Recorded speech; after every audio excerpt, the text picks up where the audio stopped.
ย้อนมีพักนำพาเฮ็ดให้บ้านหนองแต่งไตมีการพัฒนาขึ้นเป็นก้าวๆชีวิตการเป็นอยู่ของประชาชนนับมือนับดีขึ้นและภายในบ้านก็มีความสงบปลอดภัยโดยพื้นฐานเนื่องในโอกาสวันสั่งตั้งพรรคประชาชนปฏิวัติลาวครบรอบ 70 ปี สหายวรรณเรศพิพักษ์เลขาพรรคบ้านในบ้านหนองแต่งไตเมืองสิโกตะบองณกรวิงจันทน์ได้แสดงความรู้สึกต่อวันสำคัญดังกล่าวว่าพรรคประชาชนปฏิวัติลาวเป็นกองนำหน้าที่มีการจัดตั้งแม้นการจัดตั้งการเมืองสูงสุดของชนชั้นกรรมกรและของระบอบประชาธิปไตยประชาชนลาวเป็นตัวแทนที่จงหักภักดีอย่างเสมอต้นเสมอปลายต่อสิทธิและผลประโยชน์ของชนชั้นกรรมกรชาวผู้ออกแรงงานลาวบรรดาเผ่าและของชาติลาวทั้งหมดตลอดระยะ 70 ปีพรรคได้แบกหาบภารกรรมประวัติศาสตร์อันยิ่งใหญ่ในแต่ละระยะและได้นำพาประเทศชาติก้าวขึ้นจุดหมายที่กำหนดไว้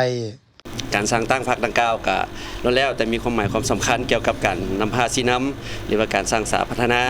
ซึ่งแสดงออกในระยะผ่านมาพรรคเฮายามใดกับบ่ทิ่มบ่ปะประชาชนติดพันกับการสร้างสาพัฒนาประเทศชาติบ่ว่าสิเป็นเส้นทางถนนหนทางหรือว่าสิ่งอำนวยความสะดวกต่างๆตัวนี้ก็เป็นแสดงออกถึงว่าพรรคมีความสามารถในการนำพาเห็นได้ความจำเป็นความสำคัญของประชาชนและก็ความจำเป็นความสำคัญในการสร้างสาพัฒนาเนาะท่านเมื่อเทียบใส่กับการจัดตั้งนำพาในขอบเขตความรับผิดชอบของบ้านหนองแตงใต้ในนามข้าพเจ้าก็เป็นสหายเลขาพรรคในบ้านก็ถ้าว่าเบิ่งในความเป็นจริงแล้วเนาะการนำพาของพรรคล้วนแล้วแต่มีความสำคัญซึ่งมันแสดงออกในการสร้างสาพัฒนาเส้นทางของภายในบ้านระยะที่ผ่านมาเนาะซึ่งมาประชาชนก็ได้รับความกินดีอยู่ดีขึ้นซึ่งมันแสดงออกอยู่ในการประชาชนมีเวียกเห็นงานทำและก็การไปมาสะดวกซึ่งว่าในนามของข้าพเจ้าเป็นเลขาพรรคในบ้านนี้ก็ได้ชี้นำเอาใจใส่เวียกงานพัฒนาบ้านซึ่งมันแสดงออกอยู่บนว่าบ้านระยะ2 ปีที่ผ่านมานี่บ้านของพวกเราก็ได้มีการปรับปรุงเส้นทางได้ยกระดับเส้นทางเป็นเส้นทางอย่างอยู่2 เส้นเนาะแล้วก็มีการปรับปรุงเส้นทางหอบต่างๆแล้วก็มีการวางท่อระบายน้ำข้ามบนทางตัวนี้ก็เป็นการนำพาของพรรคโดยภายใต้การชี้นำของคณะพรรคเมืองนะแต่ว่าในอนาคตต่อไปนี่เกี่ยวกับเรื่องงานก่อสร้างปรับปรุงพรรคนี้พวกเราก็ได้เอาใจใส่นำพาสมาชิกพรรคโดยเฉพาะบรรดา5 หน่วยงานนี้พวกเขาก็ได้ประกอบพนักงานเข้าไป5 หน่วยงานอีกก็ล้วนแล้วแต่เป็นสมาชิกพรรคทั้งหมดและอีกอย่างเรื่องงานขยายพรรคนี้พวกเขาก็ได้เน้นเอาเรื่องงานไอ้นอกปกสที่ว่าเป็นมาส่วนก้าวหน้านี้พวกเขาก็ได้ติดตามอยู่4 สหายเพื่อว่าขยายเข้าพรรคเป็นอย่างในความจำเป็นในปัจจุบันนี้ย้อนว่าหน้าที่ความรับผิดชอบมันความมีความต้องการมันระยะคุณเกี่ยวเนาะโดยเฉพาะอิงใส่3 วันประวัติศาสตร์นี้เนาะเพราะว่าสิเป็นวันสร้างตั้งพรรคประชาชนปฏิวัติลาวครบรอบครบรอบ70 ปีเนาะแล้วก็วันสร้างตั้งสปปลาวครบรอบ50 ปีแล้วก็วันเกิดประธานไกรสอนครบรอบ105 ปีนี้พวกเขาก็ได้สุ่มใส่เรื่องงานป้องกันชาติป้องกันความสงบให้ได้รับมาผลที่สูงและก็ติดพันกับเรื่องงานสร้างสาพัฒนาตัวนี้พวกเขาจะเห็นเป็นเคียงคู่กันเพราะฉะนั้นความจำเป็นในการสร้างหรือขยายสมาชิกพรรคของเรานี่ก็มีความจำเป็น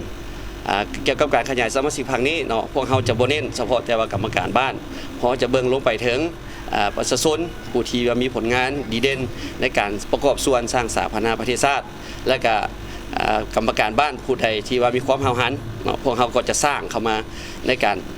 นำพาบ้านเมืองของพวกเราโดยเฉพาะกับบ้านหนองแตงใต้ของเราเพื่อให้มีใบหน้าใบตาอันใหม่เพราะฉะนั้นเนาะข้าพเจ้าขอสุดท้ายนี้ก็ขอมีคำเห็นสั้นๆเกี่ยวกับว่าวันสร้างตั้งพรรคประชาชนปฏิวัติลาวครบรอบ 70 ปีนี้ถือว่าเป็นธงไซอันยิ่งที่ว่ายิ่งใหญ่เป็นปางบุญอันนึงประวัติศาสตร์ที่ว่ามีความ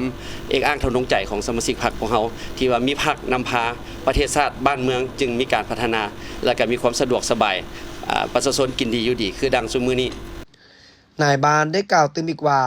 ภายใต้การนำพาซี่นำของพรรคประชาชนปฏิวัติลาวโดยเฉพาะองค์คณะพรรคและนครหลวงเวียงจันทน์และองค์คณะพรรคเมืองสีโคตะบองได้เฮ็ดให้บ้านหนองแต่งไต